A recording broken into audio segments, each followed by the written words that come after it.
गुरुरेवा परं ब्रह्मा गुरुरेव परागतिः गुरुरेवा परं विद्या गुरुरेव परं धनं गुरुरेव परः काम गुरुरेव दिगंबरा.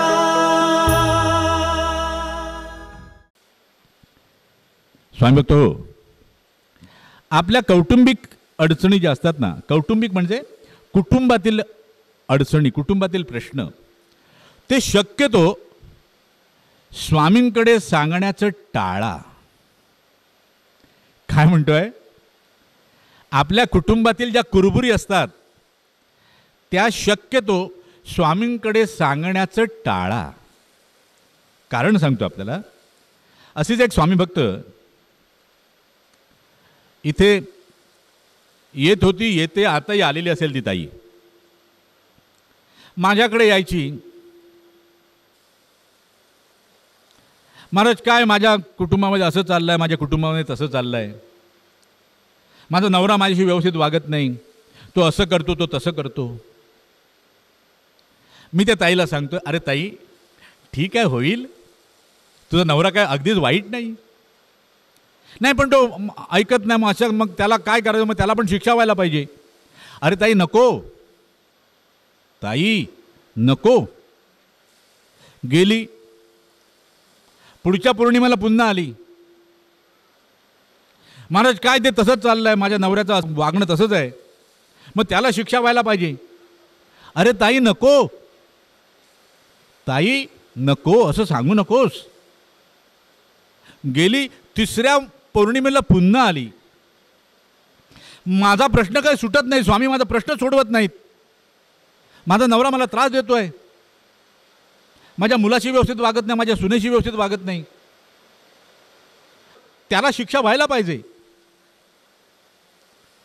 बघ ताई विचार कर, बघ ताई विचार कर. स्वामी भक्त हो, आपण जिथे बसलात आता, आपण जिथे बसलात, आपण इथे इथे त्या परब्रह्म चैतन्याचा, श्री स्वामी समर्थ देवांचा साक्षात वास आहे.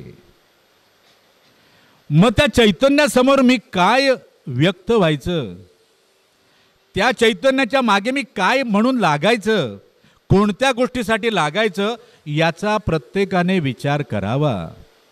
ती ताई म्हणते नाही.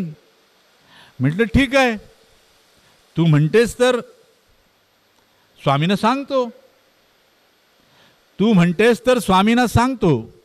नाही ना तुम्ही सांगा स्वामींना, नाही तर तुम्हीच करा. म्हटलं मी काही नाही करणार, करते करवी ते स्वामी आहेत, करते करवी ते स्वामी आहेत. नाही ते मला कंटाळा आलाय. ठीक आहे,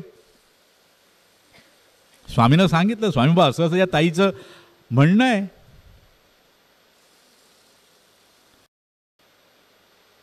आता ती ताई येते आणि रडते आहे. काय, कशासाठी रडते आहे? माझ्या नवऱ्याला चांगलं आरोग्य मिळालं, तिचं आरोग्य बिघडलंय, किती औषधोपचार केला तरी काहीच होत नाही, किती औषधोपचार केला तरी काहीच होत नाही. आपण स्वामींना सांगा. लक्षात घ्या, फार महत्त्वाची गोष्ट आहे. तशी आपल्याला वाटायला काही छोटी गोष्ट आहे, छोटी गोष्ट नाही. आपल्या कुटुंबातील कुरबुरी ज्या काही असतात, सगळीकडे असतात, त्या शक्यतो आपण आपल्याच पातळीवर त्याचा निपटारा करण्याचा प्रयत्न करावा. त्या गोष्टी स्वामींकडे आणायच्या नाहीत. स्वामींना सांगायचं, स्वामी कृपा करा आणि आमच्या कुटुंबामध्ये शांती नांदू द्या. बाकी आपल्या कुटुंबातील सदस्यांच्या तक्रारी स्वामींच्या इथे करायला येऊ नका, अशी माझी आपणा सर्वांना प्रार्थना आहे. कारण इथे ते परब्रह्म साक्षात होतं. होय, निश्चितपणे होतं. आणि म्हणूनच असंख्य जीवांच्या मनोरथपूर्ती होत असतात असंख्य जीवांची मनोरथ सिद्ध होत असतात आणि असंख्य जीवांच्या जीवनामध्ये आनंद होत असतो. म्हणून जीवनामध्ये आनंद होण्यासाठी प्रार्थना करा स्वामींना. स्वामींना प्रार्थना कशासाठी करायची? जीवनामध्ये आनंद होण्यासाठी. स्वतःसाठी आनंद मागावा, दुसऱ्यांसाठी सुद्धा आनंदच मागावा.